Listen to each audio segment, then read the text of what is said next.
शान्ताकारं भुजगशयनं पद्मनाभं सुरेशं विश्वाधारं गगनसदृशं मेघवर्णं शुभाङ्गं लक्ष्मीकान्तं कमलनयनं योगविद्यानगम्यं वन्दे विष्णुं भवेकरं सर्वलोकैकनाथम्। ഓം നമോ ഭഗവതേ വാസുദേവായ. നമോ ഭഗവതേ വാസുദേവായ. ഓം ശ്രീകൃഷ്ണായ പരബ്രഹ്മണേ നമ. എല്ലാ സജ്ജനങ്ങൾക്കും ഗുരുവായൂരപ്പൻ്റെ നാമത്തിൽ സാഷ്ടാംഗ പ്രണാമം. ശ്രീകൃഷ്ണ ചരിതാമൃതത്തിൽ സമന്തക മണിയുടെ കഥയാണ് നമ്മൾ കഴിഞ്ഞ ദിവസം ചിന്തിക്കാൻ തുടങ്ങിയത്. ആ കൃഷ്ണൻ തെറ്റിദ്ധാരണ നിമിത്തം ദ്വാരകാവാസികളെ വരെ തെറ്റിദ്ധരിപ്പിക്കുന്ന വിധത്തിൽ സത്രാജിത്ത് ശ്രീകൃഷ്ണനാണ് സമന്തകമണി എടുത്തതെന്ന് പറഞ്ഞത് തെളിയിക്കുന്നതിന് വേണ്ടിയിട്ട് ഭഗവാൻ തന്നെ ഇറങ്ങി പുറപ്പെട്ടു. കുറച്ച് ദ്വാരകാനിവാസികളെയും കൂടെ ചേർത്തു. എന്നിട്ട് പ്രസേനൻ ആ മാലയും കൊണ്ടുപോയി സിംഹത്താൽ ആക്രമിക്കപ്പെട്ടതും പിന്നീട് ജാമ്പവാൻ ഈ സമന്തകമണി എടുത്തുകൊണ്ടുപോയി കുട്ടിക്ക് കളിക്കാൻ കൊടുത്തതുമൊക്കെ കഴിഞ്ഞ ദിവസം നമ്മൾ കണ്ടതാണ്. അങ്ങനെ ഭഗവാനും ദ്വാരകാവാസികളെ പുറത്തു നിർത്തിയിട്ട് അവർക്ക് തുരങ്കത്തിനകത്തേക്ക് കയറാൻ ഭയമായതുകൊണ്ട് നിങ്ങൾ തൽക്കാലം പുറത്തു നിൽക്കാൻ പറഞ്ഞിട്ട് ഭഗവാൻ അകത്ത് കയറി. അപ്പോൾ ഈ സമന്തകമണി ജാമ്പവാൻ്റെ കുട്ടി കളിച്ചുകൊണ്ടിരിക്കുന്നതാണ് കണ്ടത്. തൻ്റെ നാഥനെ തിരിച്ചറിയാൻ കഴിയാതിരുന്ന ജാമ്പവാൻ ആദ്യം തന്നെ അദ്ദേഹത്തിനെതിരെ പോർവിളി നടത്തുകയാണ് ചെയ്തത്. അതുകൊണ്ട് ബദ്ധവൈരികളായി തീർന്ന രണ്ട് കഴുകന്മാരെ പോലെ കൃഷ്ണൻ ജാമ്പവാനും തമ്മിൽ പ്രചണ്ഡമായിരിക്കുന്ന യുദ്ധം നടന്നു. ഭക്ഷിക്കാൻ കൊള്ളാവുന്ന ഒരു മൃതശരീരം കാണുമ്പോൾ ഇരയെ ചൊല്ലി കഴുകന്മാർ പോരടിക്കാറുണ്ട്. അതേപോലെ കൃഷ്ണനും ജാമ്പവാനും തുടക്കത്തിൽ ആയുധങ്ങൾ കൊണ്ടാണ് യുദ്ധം ചെയ്തത്. അതിനെ തുടർന്ന് കല്ലുകൾ, വൃക്ഷങ്ങൾ എന്നിവ കൊണ്ടും തുടർന്ന് കൈകൾ കൊണ്ടും ഒടുവിൽ പരസ്പരം മുഷ്ടി ചുരുട്ടിയും ഇടി തുടങ്ങി. ഓരോ ഇടിയും ഇടുത്തി പോലെയായിരുന്നു. ഇരുവരും എതിരാളിയുടെ മേൽ വിജയം പ്രതീക്ഷിച്ചു. പക്ഷെ രണ്ടുപേർക്കും ജയിക്കാനായില്ല. എന്നാൽ അനേകം ദിനരാത്രങ്ങൾ ഇടവിടാതെ യുദ്ധം തുടരുക. യുദ്ധം 28 ദിവസം നീണ്ടുനിന്നു എന്ന് പറയുന്നു. ഇവർ തമ്മിലുള്ള യുദ്ധം ആ തുരങ്കത്തിനകത്ത് 28 ദിവസം നീണ്ടുനിന്നു എന്നാണ് പറയുന്നത്. ആ കാലത്ത് ജീവിച്ചിരുന്ന ഏറ്റവും ശക്തനായിരുന്ന ജാമ്പവാനെ എങ്കിലും ഇയാളുടെ ശരീരാവയവങ്ങളുടെ സന്ധിബന്ധങ്ങൾ ശിഥിലമായി. അപ്പോൾ ത്രേതായുഗത്തിൽ ശ്രീരാമൻ്റെ ഒപ്പം ഉണ്ടായിരുന്ന ആളാണ് ജാമ്പവാൻ.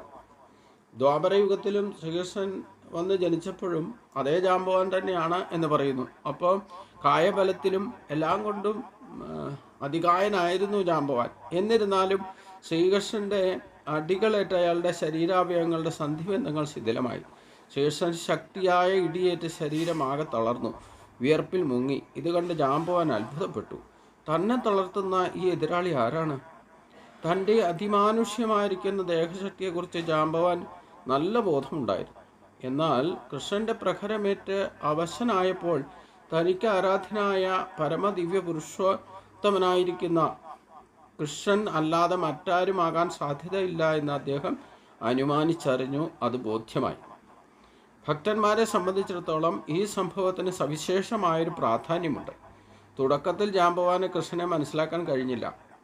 എന്തെന്നാൽ ആ സമയത്ത് ഭൗതികമായ ആസക്തിയിൽ കാഴ്ച മങ്ങിപ്പോയി എന്നർത്ഥം.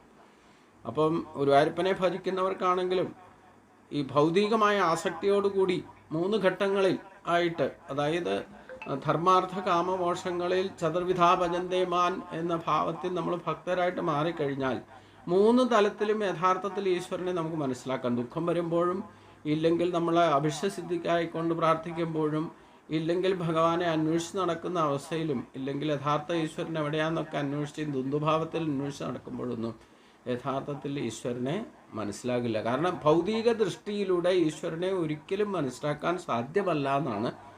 അപ്പം ജാമ്പവാന് പറ്റിയത് എന്താണെന്ന് വെച്ച് കഴിഞ്ഞാൽ, ശ്രീരാമനുമായിട്ട് നല്ല ബന്ധമുണ്ടായിരുന്നു. ഈശ്വരനാണെന്നറിയാം. കൃഷ്ണൻ ജനിച്ചിട്ടുണ്ടെന്നും ദ്വാപരയുഗത്തിൽ വന്നിട്ടുണ്ടെന്നും ഒക്കെ ജാമ്പവാനും അറിയാം. പക്ഷേ ഇവിടെ ഈ ഏറ്റുമുട്ടൽ നടക്കുന്നത് ഭൗതിക വാദത്തിലാണ്. ഈ സമന്തകമണി തിരിച്ചു ചോദിച്ചു, അന്നേരം അത് കൊടുത്ത് ശ്രീകൃഷ്ണനാണെന്ന് മനസ്സിലാക്കി തിരിച്ചു കൊടുക്കാൻ സാധിക്കണ്ടേ? അത് സാധിച്ചിരുന്നെങ്കിൽ അവിടെ തന്നെ അനുഗ്രഹം കിട്ടിയേനെ. പക്ഷേ ഭൗതിക ദൃഷ്ടിയാൽ അത് ആ സമന്തകമണിക്ക് വേണ്ടിയിട്ട് തന്നെ എതിർക്കാൻ വന്നതാന്നുള്ള ഭാവത്തിൽ സാധാരണ ഒരു മനുഷ്യനാണ് എന്നുള്ള രീതിയിൽ ഏറ്റുമുട്ടി. അപ്പോൾ തൻ്റെ ശക്തികൾ പോലും ശിഥിലമാകുന്ന അവസ്ഥയിലേക്ക് എത്തിയപ്പോഴാണ് ഇത് സാധാരണ ഒരാൾക്ക് സാധിക്കാത്തതാണ്. കാരണം ജാമ്പവാൻ എല്ലാം കൊണ്ടും അതികായനാണ്, ആർക്കും ജയിക്കാൻ കഴിയാത്തവനാണ്. പക്ഷേ എന്നിട്ട് വാനരനാണെങ്കിൽ തന്നെ ശ്രീരാമൻ്റെ അനുഗ്രഹം കൂടെ ലഭിച്ചിട്ടുണ്ട്. സാധാരണ ആർക്കും നേരിട്ട് ജയിക്കാൻ സാധ്യമല്ല. അപ്പോൾ ഇങ്ങനെ അനുഭവം ഉണ്ടായപ്പോഴാണ്, ശരീരക്ലേശങ്ങൾ ശിഥിലമാക്കുന്ന വിധത്തിൽ ഉണ്ടായപ്പോഴാണ് കുറച്ചൊരു ബോധം ഈ സംഭവത്തിന് സവിശേഷമായൊരു പ്രാധാന്യമുണ്ടെന്ന് ഇവിടെ നമ്മൾ മനസ്സിലാക്കണം. തുടക്കത്തിൽ ജാമ്പവാന് കൃഷ്ണനെ മനസ്സിലാക്കാൻ കഴിയാതിരുന്നത് എന്തുകൊണ്ടാണ്? ആ സമയത്ത് ഭൗതികമായ ആസക്തിയിൽ കാഴ്ച മങ്ങിപ്പോയി എന്നർത്ഥം. നമ്മൾ ഭൗതികമായ നേട്ടങ്ങൾക്ക് വേണ്ടിയിട്ട് ഈശ്വരനെ ഭജിച്ചാലും യഥാർത്ഥ രൂപം മനസ്സിലാകില്ല. അപ്പോൾ ഈശ്വരനെ കാണണമെങ്കിൽ ഈശ്വരനാകണം, എന്നാലേ പറ്റൂ. മറ്റൊരാളെ കാണിക്കണം എന്നല്ല, ഞാൻ ഈശ്വരനാണെന്നോ ഞാൻ ഇഷ്ടദേവതയെ ഭജിച്ചിട്ട് ഞാൻ ഇഷ്ടദേവത ഇന്ന ആളാണ്, ചോറ്റാനിക്കരമ്മയാണ്, അല്ലെങ്കിൽ കൊടുങ്ങല്ലൂർ ഭഗവതിയാണ്, അല്ലെങ്കിൽ ഗുരുവായൂരപ്പനാണ് എന്ന് മറ്റുള്ളവരെ കാണിച്ചു കൊടുക്കുകയല്ല വേണ്ടത്. നമുക്ക് സ്വയം തന്മയീ ഭാവത്തിൽ നമ്മൾ എത്തുമ്പോഴാണ് നമ്മളിലൂടെ തന്നെ ഈശ്വരനെ കാണുക. അല്ലാതെ ഈശ്വരനെ അന്വേഷിച്ച് നടന്നവർ ഒരിക്കലും പുറത്ത് കാണാൻ പറ്റില്ല. പുറത്ത് കാണുകയല്ലേ ഇന്നുവരെ ആരും കണ്ടിട്ടുമില്ല. അപ്പോൾ നമ്മുടെ ഭാവനയിലൂടെ, നമ്മുടെ മനസ്സിലൂടെ, നമ്മുടെ ഇന്ദ്രിയങ്ങളിലൂടെ, നമ്മുടെ ശരീരത്തിൽ പ്രവർത്തിക്കുന്ന ഈശ്വരനാണ്, താൻ തന്നെ ഈശ്വരനാണെന്നുള്ള ഭാവത്തിലെത്തുമ്പോൾ മാത്രമാണ് ഈശ്വരനെ കാണാൻ സാധിക്കും. അപ്പം ഇന്നുവരെ ആരെങ്കിലും ഈശ്വരനെ കണ്ടിട്ടോ എന്ന് ചോദിച്ചു കഴിഞ്ഞാൽ, കണ്ടിട്ടുണ്ടെങ്കിൽ തന്നെ കണ്ടിട്ടുണ്ടെന്ന് ആരും പറയില്ല. യഥാർത്ഥത്തിൽ ഈശ്വരനെ കാണാൻ സാധ്യമല്ല, അരൂപിയാണ്. പിന്നെ എങ്ങനെ കാണുക? അത് അനുഭവിച്ചറിയാ ചെയ്യുക. അതുകൊണ്ടാണ് ഈശ്വരനെ കാണണമെന്ന് ആഗ്രഹിക്കുന്നവർ ആദ്യം ഈശ്വരനെ തന്നിൽ തന്നെ കാണണം, താൻ ഈശ്വരനായി കാണണം. അപ്പോഴേ ഈശ്വരനെ കാണാൻ സാധിക്കും. താൻമയീ ഭാവത്തിലെത്തിയും താൻ തന്നെ താനായിട്ട് മാറണം. ആ ഒരു അവസ്ഥയിൽ മാത്രമേ ഈശ്വരനെ മനസ്സിലാക്കാൻ സാധിക്കുകയുള്ളൂ. അതിന് കുറച്ച് ക്ലേശമുണ്ട്. ഭൗതികമായ ദൃഷ്ടിയിൽ ഒരിക്കലും ആ വിഷയങ്ങളിൽ ആസക്തി ഉണ്ടായാൽ നമ്മുടെ കാഴ്ചകൾ മങ്ങിപ്പോവും. അതാണ് സ്വന്തം പുത്രനോടും കൃഷ്ണന് നൽകാൻ താൻ ഇഷ്ടപ്പെടാത്ത വളരെ വിലപിടിച്ച സെവന്തിക രത്നത്തോടും അമിത ആസക്തി ഉണ്ടായതാണ് ജാമ്പവാന് കൃഷ്ണൻ്റെ യഥാർത്ഥ രൂപം കാണാൻ പറ്റാതിരുന്നത്. വാസ്തവത്തിൽ കൃഷ്ണൻ അവിടെ എത്തിയത് രത്നം കൈയടക്കാൻ വേണ്ടി ആണെന്നോർത്ത് അദ്ദേഹം കോപാകുലനാകുകയായിരുന്നു. ഇതുതന്നെയാണ് ഭൗതിക ആസക്തി കൊണ്ടുണ്ടാകുന്ന അവസ്ഥ. ശാരീരികമായ ശക്തി ഉണ്ടെങ്കിലും കൃഷ്ണനെ മനസ്സിലാക്കാൻ അത് പോരാ. തമാശയ്ക്ക് വേണ്ടിയിട്ട് തൻ്റെ ഭക്തനുമായിട്ട് കളിയായി ഒരു യുദ്ധത്തിൽ ഏർപ്പെടാനായിരുന്നു കൃഷ്ണൻ്റെ ആഗ്രഹം. കൃഷ്ണന് കാര്യമൊക്കെ മനസ്സിലായി. പക്ഷേ ഒരു മനുഷ്യജീവിയുടെ എല്ലാത്തരം പ്രവണതകളും ചേതനകളും ഉള്ളയാളാണ് പരമ ദിവ്യ പുരുഷോത്തമൻ എന്ന് ശ്രീമദ് ഭാഗവതത്തിൽ തന്നെ നമുക്ക് ബോധ്യമായിട്ടുണ്ട്. അപ്പോൾ ഈ ഭൗതികമായിട്ടുള്ള വേഷഭൂഷാദികളിലും ഇല്ലേ ഭൗതികമായ കാഴ്ചപ്പാടിലും ഒക്കെ തന്നെയാണ് ഇങ്ങനെയുള്ള കാര്യങ്ങളിൽ ഭഗവാൻ ഇടപെടുന്നത്. അപ്പോൾ മറ്റുള്ളവർക്ക് അത്രമാത്രം അത്യുന്നതമായ ഭക്തിയുടെ ഏകാന്ത ഭക്തി, അനന്യഭക്തിയിലൂടെ മാത്രമേ തിരിച്ചറിയാൻ സാധിക്കൂ. അത് തിരിച്ചറിയാൻ തന്നെ ഇവിടെ ജാമ്പവാന് തിരിച്ചറിയാൻ വേണ്ടിയിട്ട് തന്നെ 28 ദിവസം എടുത്തു ഇവർ തമ്മിൽ യുദ്ധം ചെയ്തു. ഭൗതിക ആസക്തി മൂത്തിട്ട് ഭഗവാന്റെ ഭക്തനായിരുന്ന ജാമ്പവാന് പോലും 28 ദിവസം എടുത്തു ഇത് സാധാരണ ഒരു മനുഷ്യനല്ല എന്നൊരു ബോധ്യം വരാൻ നടത്തും. അപ്പോൾ അതുകൊണ്ട് തൻ്റെ ശരീരശക്തി പ്രകടിപ്പിക്കാനായിക്കൊണ്ട് ചിലപ്പോൾ ഉത്സാഹത്തോടെ അദ്ദേഹം യുദ്ധം ചെയ്യാൻ ആഗ്രഹിക്കാറുണ്ട്. ഇത്തരത്തിൽ ജാമ്പവാനുമായിട്ട് ഒരു യുദ്ധം കേളിയുടെ രസം കൃഷ്ണൻ ആഗ്രഹിച്ചു സ്വഭാവേന. കാരണം ചിലർക്ക് പറഞ്ഞു കൊടുത്താലോ യഥാർത്ഥ രൂപം കാണിച്ചു കൊടുത്താലോ അങ്ങോട്ട് ചിലർക്ക് ബോധ്യം വരില്ല. എത്രയായാലും അത് പിന്നെ അവിശ്വസനീയമായിട്ട് ഒരു സ്വപ്നതുല്യമായിട്ടൊക്കെ മാറും. അതേസമയം ഇതുപോലുള്ള അനുഭവങ്ങളിലൂടെ ക്ലേശോ അധികതരസ്തേഷാം വ്യക്താസ ചേതസാം വ്യക്താകി ഗതിർ ദുഃഖം ദേഹവിരവിരവാപ്യതെന്ന് പറഞ്ഞു. ശരീരത്തിന് വരെ ക്ലേശമുണ്ടായിട്ട് ഈശ്വരനെ അനുഭവിച്ചറിയുമ്പോഴാണ് ഇത് ഈശ്വരനാണ് എന്നുള്ള ബോധ്യത്തിലേക്ക് നമ്മളെ എത്തിക്കുക എന്നർത്ഥം. അതിനു വേണ്ടിയിട്ട് ഭഗവാൻ ജാമ്പവാനുമായിട്ട് ഒരു യുദ്ധക്കളിയുടെ രസം കൃഷ്ണൻ ആഗ്രഹിച്ചത് കൊണ്ടാണ് അങ്ങനെ സംഭവിച്ചത് എന്നും പറയുന്നു. സ്വഭാവേന തന്നെ കൃഷ്ണഭക്തനായിരുന്നിട്ടും തൻ്റെ ശരീരശക്തി കൊണ്ട് ഭഗവാന് സേവനം അനുഷ്ഠിക്കുമ്പോൾ ജാമ്പവാന് കൃഷ്ണനെക്കുറിച്ച് അറിവ് ഉണ്ടായിരുന്നില്ല. എന്നാൽ ഭഗവാൻ യുദ്ധത്തിൽ സംപ്രീതനായതോടെ തൻ്റെ എതിരാളി സാക്ഷാൽ പരമദിവ്യ പുരുഷോത്തമൻ തന്നെയാണെന്ന ജാമ്പവാന് ബോധ്യമായി. അപ്പോൾ അനുഭവത്തിലൂടെ തന്നെയാണ് ബോധ്യമായതെന്നർത്ഥം. ഇല്ലെങ്കിൽ ഒരിക്കലും അനുഭവിച്ച് അറിയാനില്ലേ, വേണ്ടവണ്ണം അനുഭവിച്ചറിയാൻ സാധിക്കാതെ വരുന്നു എന്നുള്ളതാണ്. കൃഷ്ണനെ മനസ്സിലായത് എന്നാണ് ഇതിൽ നിന്നും അനുമാനിക്കേണ്ടത്. ചിലപ്പോൾ യുദ്ധത്തിലൂടെയും കൃഷ്ണൻ സംതൃപ്തനാകാറുണ്ട്. അപ്പോൾ തൻ്റെ എതിരാളി സാക്ഷാൽ പരമദിവ്യ പുരുഷോത്തമനാണെന്ന് തന്നെയാണ് ജാമ്പവാന് ബോധ്യമായി. തൻ്റെ സേവനത്തിലൂടെയാണ് ജാമ്പവാന് കൃഷ്ണനെ മനസ്സിലായത് എന്നാണ് അതിൽ നിന്നും മനസ്സിലാക്കേണ്ടത്. അതിനാൽ ജാമ്പവാൻ കൃഷ്ണനോട് പറഞ്ഞു, പ്രിയപ്പെട്ട പ്രഭു, അങ്ങ് ആരാണെന്ന് ഇപ്പോഴാണ് എനിക്ക് മനസ്സിലായത്. പരമദിവ്യ പുരുഷോത്തമനായിരിക്കുന്ന വിഷ്ണുവാണ് അങ്ങ്. വീര്യം, ഐശ്വര്യം, സൗന്ദര്യം, യശസ്, ജ്ഞാനം, വൈരാഗ്യം എന്നിവയെല്ലാം എല്ലാത്തിൻ്റെയും ആദിമ സ്രോതസ് സർവീശ്വരൻ, എല്ലാറ്റിൻ്റെയും പ്രഭാസ്ഥാനമാണെന്ന് ഉദ്ഘോഷിക്കുന്ന വേദസൂത്രം ജാമ്പവാന്റെ ഈ പ്രസ്താവം കൊണ്ട് സ്ഥിരീകരിക്കുന്നുണ്ട്. കൃഷ്ണൻ പരമദിവ്യ പുരുഷോത്തമനായിരിക്കുന്ന ഭഗവാൻ വിഷ്ണു തന്നെയാണെന്ന് ജാമ്പവാൻ തിരിച്ചറിഞ്ഞു. പ്രിയപ്പെട്ട ഭഗവാനെ, പ്രപഞ്ച സൃഷ്ടാക്കളുടെയും സൃഷ്ടാവാണ് അവിടുന്ന്. അസാമാന്യ ബുദ്ധിയുള്ള ഒരു വ്യക്തിയുടെ പ്രവർത്തനങ്ങളിൽ അവിടുന്ന് അത്ഭുതം പൂണ്ട സാധാരണ മനുഷ്യനുള്ള ഉപദേശമാണ് ഈ പ്രസ്താവം എന്ന് മനസ്സിലാക്കാം. ശാസ്ത്രജ്ഞൻ്റെ കണ്ടുപിടുത്തങ്ങളിൽ സാധാരണ മനുഷ്യൻ അമ്പരന്ന് പോകുന്നു. ശാസ്ത്രജ്ഞൻ അത്ഭുതകരമായിട്ടുള്ള പലതിൻ്റെയും സൃഷ്ടാവാണെങ്കിലും ശാസ്ത്രജ്ഞൻ്റെ സൃഷ്ടാവ് കൃഷ്ണനാണെന്ന് ജാമ്പവാന്റെ വാക്കുകൾ സ്ഥിരീകരിക്കുന്നു. ഒരേ ഒരു ശാസ്ത്രജ്ഞൻ്റെ മാത്രമല്ല, പ്രപഞ്ചമെമ്പാടുമുള്ള കോടാനുകോടി സൃഷ്ടാവാണ് അദ്ദേഹം. ജാമ്പവാൻ തുടർന്നും പറഞ്ഞു, സൃഷ്ടാവിൻ്റെയും സൃഷ്ടാവ് മാത്രമല്ല അങ്ങ്, മറിച്ച് സൃഷ്ടാക്കളെന്ന് പറയപ്പെടുന്നവരെയൊക്കെ കൈകാര്യം ചെയ്യുന്ന എല്ലാവിധ ഭൗതിക മൂലകങ്ങളുടെയും സൃഷ്ടാവാണ് അങ്ങ്. അത്ഭുത വസ്തുക്കളുടെ സൃഷ്ടിക്ക് ശാസ്ത്രജ്ഞർ ഭൗതിക മൂലകങ്ങളും ഭൗതിക പ്രകൃതിയുടെ നിയമങ്ങളും ഉപയോഗിക്കുന്നു. ആ സൃഷ്ടിക്ക് കൃഷ്ണനാണ്. അതെല്ലാം സൃഷ്ടിക്കുന്നത് കൃഷ്ണൻ തന്നെയാണ്. ഇതാണ് യഥാർത്ഥ ശാസ്ത്രജ്ഞാനം. ശാസ്ത്രജ്ഞൻ്റെ മസ്തിഷ്കം സൃഷ്ടിച്ചതാണെന്ന് അറിയാൻ അല്പബുദ്ധികൾ ഉദ്യമിക്കാറില്ല. ശാസ്ത്രജ്ഞന്മാരുടെ അത്ഭുത സൃഷ്ടികൾ അഥവാ കണ്ടെത്തലുകൾ കണ്ടാൽ തന്നെ അവർക്ക് തൃപ്തിയായി. ഇപ്പം നമ്മൾ ഭൗതികമായിട്ട് എന്തെങ്കിലും കണ്ടുപിടുത്തങ്ങളോ അറിവോ നേടുന്നുണ്ടെങ്കിൽ പോലും ഈ ഭൗതികമായിട്ടുള്ള എല്ലാവിധ ഉൽപ്പന്നങ്ങളുടെയും സൃഷ്ടാവ് ഭഗവാൻ തന്നെയാണെന്നറിയാം. ഒരേ ഒരു സ്രോതസ് ഈശ്വരൻ്റേതാണ്. അത് അപരാശക്തിയായിട്ടും പരാശക്തിയായിട്ടും പ്രകടമാകുന്നുണ്ട്. നശിക്കാതെ നിൽക്കുന്ന പരാശക്തിയാണ് ഭൗതിക ശാസ്ത്രത്തിന് തന്നെ നിദാനമായിട്ടിരിക്കുന്നത്.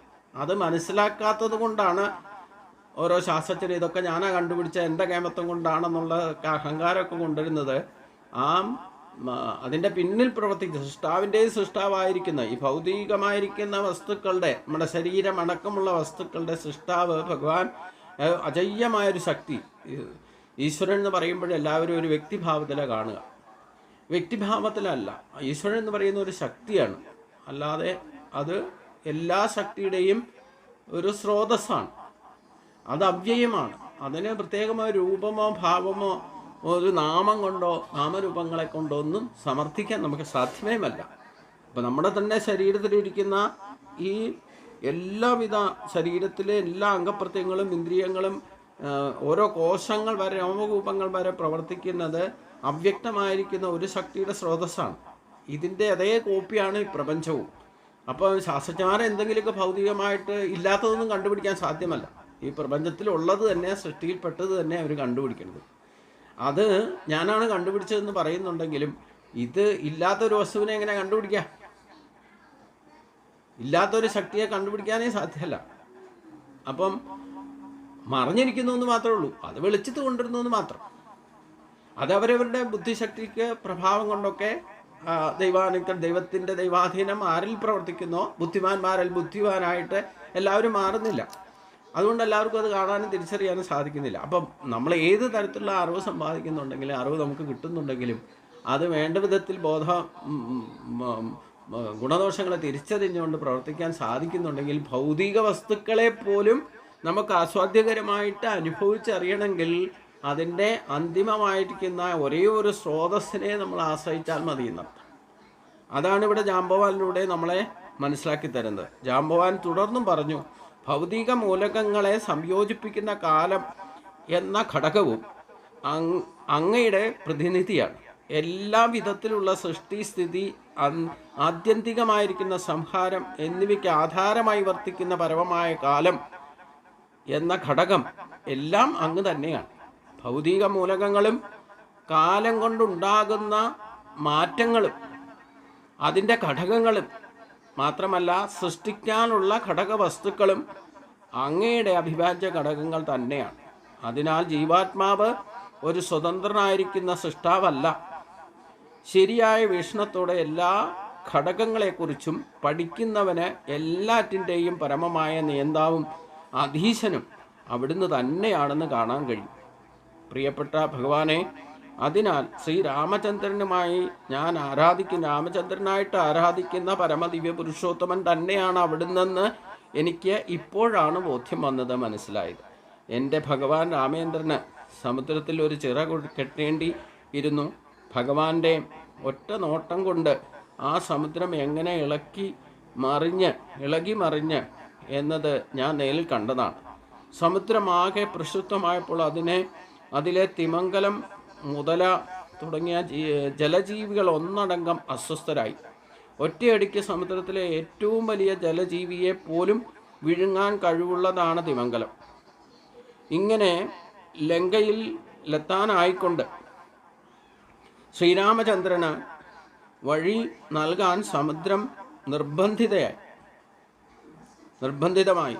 സമുദ്രത്തിൽ കെട്ടിയ ചിറയെ കുറിച്ച് ഇന്നും എല്ലാവർക്കും അറിവുള്ളതാണ്.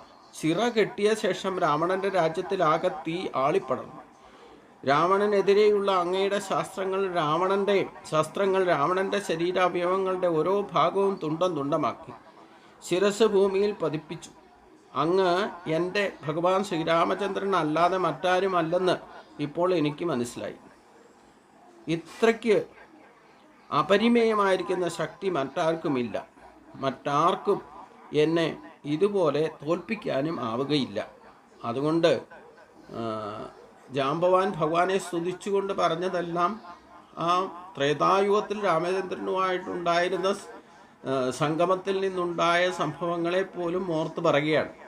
അപ്പോൾ ഒരു യുഗത്തിൽ നിന്ന് മറ്റൊരു യുഗത്തിലേക്ക് ഭക്തിയുടെ പ്രഭാവം കൊണ്ടെത്തിയ ഒരു ദിവ്യ ആത്മാവ് തന്നെയാണ് ജാംബവാൻ്റേത് എന്ന് നമ്മൾ മനസ്സിലാക്കണം. ആ ഭക്തിയുടെ ഏറ്റവും ശ്രേഷ്ഠത ഒരു ജന്മത്തിൽ മാത്രമല്ല പ്രയോജനപ്പെടുക. വരും ജന്മങ്ങളിൽ നമ്മൾ ഏത് തലത്തിൽ ഉയർച്ചയിലേക്ക് പോകുന്നോ ആ ഉയർച്ച നമ്മളെ അനേക ജന്മങ്ങളിലെ ഉയർച്ചയായിട്ട് പരിണമിക്കുന്നുള്ളതാണ്. ഭൗതിക നേട്ടങ്ങളൊക്കെ ഈ ജന്മം കൊണ്ട് തന്നെ അവസാനിക്കും. എന്തൊക്കെ നേടിയാലും വേണ്ടില്ല, ഏതൊക്കെ പദവികൾ അലങ്കരിച്ചാലും വേണ്ടില്ല, അതൊക്കെ ഈ ജന്മത്തോടെ അവസാനിക്കും. പക്ഷേ ആധ്യാത്മികമായിട്ട് ഈശ്വരനിലേക്ക് അടുക്കുന്നവർക്ക് ഓരോ പടിയും കടക്കുന്നതാണ് ഓരോ ജന്മങ്ങൾ. അപ്പോൾ പൂർവ്വജന്മത്തിലുണ്ടായിട്ടുള്ള ആത്മജ്ഞാന ബോധം ഒരിക്കലും നഷ്ടപ്പെടില്ല. പക്ഷേ ഇതിനിടയ്ക്ക് ഭൗതികമായിട്ടുള്ള ദൃഷ്ടിയിലൂടെ നമ്മുടെ കാഴ്ചപ്പാട് വ്യത്യാസം വരുന്നതനുസരിച്ച് ഒരു നിമിഷത്തേക്ക് കുറച്ച് നേരം, ഇപ്പം ജാംബവാൻ മറന്ന പോലെ നമ്മൾ എത്ര തന്നെ ആധ്യാത്മികമായിട്ട് പൂർവ്വജന്മത്തിലോ ഇല്ലെങ്കിൽ ഈ ജന്മത്തിലോ ഉയർന്നിട്ടുണ്ടെങ്കിലും വേണ്ടില്ല, ഒരു നിമിഷത്തേക്ക് നമ്മൾ ഭൗതികതയിലേക്ക് ആസക്തിയിൽ ഏതെങ്കിലും വിഷയത്തിൽ ലയിച്ചാൽ, മായയിൽപ്പെട്ടാൽ, ആ നിമിഷം ഈശ്വരൻ്റെ ശക്തി നമ്മളെ മറഞ്ഞു പോകും. ഇപ്പം ജാംബവാനും പറ്റിയതാ. 28 ദിവസം വരെ ഭഗവാനുമായിട്ട് യുദ്ധം ചെയ്തിട്ടും ആ ഭഗവാനെ മനസ്സിലാക്കാൻ സാധിക്കാതിരുന്നത് എന്തുകൊണ്ടാണ്? ഭൗതികമായ ആസക്തി. ഒരൊറ്റ കാരണം, ആ സമന്തകമണിക്ക് വേണ്ടിയിട്ടുള്ള അടി കൂടിയതാ. ശരിക്കും പറഞ്ഞു ഇങ്ങനെയാണ്. നമ്മളിപ്പോൾ ഗുരുവായൂരപ്പനെ കണ്ട് സംതൃപ്തിയോടുകൂടി പുറത്ത് വന്നാലും എന്തെങ്കിലും ഭൗതിക വിഷയത്തിൽ പുറത്ത് വന്നിട്ട് അതിൽ പെട്ടാൽ ഗുരുവായൂരപ്പനെ നിമിഷനേരം കൊണ്ട് മറക്കുമല്ലോ. അതേപോലെയാ. അപ്പോൾ അതുകൊണ്ട് ആ ഒരു അവസ്ഥയിലേക്ക് ഏത് സമയത്തും നമ്മൾ പോകും. ഒരു ജന്മത്തിൽ തന്നെ പോകും ചിലപ്പോൾ. അതാണ് ഞാൻ ആവർത്തിച്ച് പറയാറുള്ളത്. നമ്മളൊരു ക്ഷേത്രത്തിൽ ഭക്തിയോട് നിന്ന് ദർശനം നടത്തുകയും അവിടെ നിന്ന് പുറത്തു വരുമ്പോഴും അതേ ഭാവം നിലനിർത്താൻ സാധിക്കുന്നില്ല. ഇപ്പം നമ്മളിപ്പോൾ സത്സംഗത്തിൽ ഇപ്പോൾ ഭാഗവതം വായിക്കുകയോ ഇല്ലെങ്കിൽ ഗീത വായിക്കുകയോ ഇല്ലെങ്കിൽ സത്സംഗത്തിൽ പങ്കെടുക്കുകയോ ചെയ്യുമ്പം, ഈ പ്രഭാഷണം കേൾക്കുകയോ ഒക്കെ ചെയ്യുമ്പോഴും ആ ഒരു നിമിഷം ഉണ്ടാകുന്ന അനുഭൂതി നമുക്ക് എല്ലായ്പ്പോഴും നിലനിർത്താൻ സാധിക്കുന്നില്ല എന്നുള്ളതാണ് ഏറ്റവും വലിയ ഭക്തിയുടെ അപജയം എന്ന് പറയുന്നത്. നമ്മൾ ഈ ഭൗതിക ശരീരത്തോടു കൂടി നിൽക്കുമ്പം, ദേഹബന്ധത്തോടു കൂടി നിൽക്കുമ്പം, ഈ ദേഹത്തിൻ്റെ ഒരു സ്വഭാവം, ഇല്ലെങ്കിൽ ഭൗതികമായിട്ടുള്ള ശരീര അപരാശക്തിയുടെ ഒരു സ്വഭാവം, ഈ സത്വരജ തമോ ഗുണങ്ങളുടെ പ്രഭാവം, വേരിയേഷൻസ് ഓരോ നിമിഷവും ഈ 3 ഗുണങ്ങളും നമ്മളെ പ്രഭാവം ഉണ്ടാക്കുന്നത്. അപ്പം ഈ രജോ ഗുണത്തിനും തമത്തിനും ഇടയിൽ പെട്ട് കഴിഞ്ഞാൽ പിന്നെ നമ്മൾ സാത്വികമായിട്ട് എത്ര ഉയർച്ചയിലെത്തിയാലും ഒരു നിമിഷത്തേക്കാണെങ്കിലും അതിനെ മറക്കും. അതാണ് ഇവിടെ ജാമ്പവാനും പറ്റിയതെന്നർത്ഥം. അതുകൊണ്ട് ഭൗതികതയും ആത്മീയതയും രണ്ടല്ല. പക്ഷേ നമ്മൾ അതിനെ ബാലൻസ് ചെയ്ത് കൊണ്ടുപോകുമ്പോഴും എപ്പോഴും പ്രാധാന്യം, ഇല്ലെങ്കിൽ അച്ചീവ്മെൻ്റ് നേടേണ്ടത് ദൈവിക സമ്പത്തിനെ ഉയർത്തിക്കൊണ്ട് വരാനും അത് നിലനിർത്തിക്കൊണ്ട് വേണം ഭൗതികയിൽ ഇറങ്ങാനും. ശരീരം ഉള്ളിടത്തോളം കാലം ഇത് പൂർണ്ണമായിട്ട് നമുക്ക് ഉപേക്ഷിക്കാൻ സാധ്യമല്ല. എത്രയൊക്കെ ഒരു സന്യാസിക്ക് പോലും ശരീരം നോക്കാതെ പറ്റില്ലല്ലോ. അപ്പം അതുകൊണ്ട് ഭൗതികതയിൽ ആശ്രയിച്ച് നിൽക്കുമ്പോഴും നമ്മുടെ സ്ഥിരപ്രതിഷ്ഠ എന്തിലായിരിക്കണം? ബുദ്ധിയും ഇന്ദ്രിയ ശക്തികളും നമ്മുടെ കാഴ്ചപ്പാടുകളും എല്ലാം ആത്മീയതയിൽ ഉറച്ചു നിന്നുകൊണ്ടായിരിക്കണം. ഈ എപ്രകാരം സൂര്യൻ കേന്ദ്രബിന്ദു ആയിക്കൊണ്ട് മറ്റുള്ള ഗ്രഹങ്ങൾ അതിനെ കൃത്യമായ ക്രമപ്പെടുത്തിയിരിക്കുന്ന അകലത്തിൽ ചുറ്റുന്നത് പോലെ നമ്മുടെ ജീവനെയും ഒരു സുദൃഢമായൊരു സ്ഥാനത്ത് സ്ഥിതപ്രജ്ഞത്വം ഉറപ്പിച്ചുകൊണ്ട് നമ്മൾ അതിൻ്റെ ക്രമത്തിൽ, ഇതാണ് ഭഗവാൻ പറഞ്ഞത്, ഇത് ഗുഖ്യതമം ശാസ്ത്രം മിതമുക്തം മയാനഘ ഏതത് ബുദ്ധ ബുദ്ധിമാൻ സ്യാത് കൃതകൃത്യസ്യ ഭാരത. അപ്പോൾ അതിന് ഓരോ ചലനത്തിനും കാലത്തിൻ്റെ അനുസരിച്ചുള്ള അക്രമമുണ്ട്. അക്രമം വിടാതെ വേണം ചെയ്യാൻ. അപ്പോഴേ നമുക്ക് ജീവിതം പോലും ആസ്വദിക്കാൻ ആസ്വാദ്യകരമായിട്ട് പറ്റുള്ളൂ. ക്രമം തെറ്റിയാൽ നമ്മുടെ സകല പ്രശ്നങ്ങളും അതിൽ നിന്നാണ് ഉണ്ടാകുന്നത്. ആ ബാലൻസിങ് നിലനിർത്തണം. അതാണ് ഏവം പ്രവർത്തിതം ചക്രം നാനുവർത്തെ അധീഖയാന്ന് ഭഗവാൻ പറഞ്ഞതിൻ്റെ ഉദ്ദേശലക്ഷ്യം അത് തന്നെയാണ്. അതിനെല്ലാം ആധാരം ജ്ഞാനമാണ്. ആ ജ്ഞാനത്തെ നിലനിർത്തിക്കൊണ്ട് ജീവിതത്തെ ചിട്ടപ്പെടുത്തി ആ കൃത്യനിഷ്ഠയിൽ അതിൽ പോകാൻ സാധിക്കണം. അത് സാധിക്കട്ടെ എന്ന് പ്രാർത്ഥിച്ചുകൊണ്ട് ഇന്നത്തെ ഭാഗം നമുക്കിവിടെ സമർപ്പിക്കാം. എല്ലാവർക്കും നമസ്കാരം. അടുത്ത ദിവസം അടുത്ത ഭാഗം ചിന്തിക്കാം. ഓം ശാന്തി.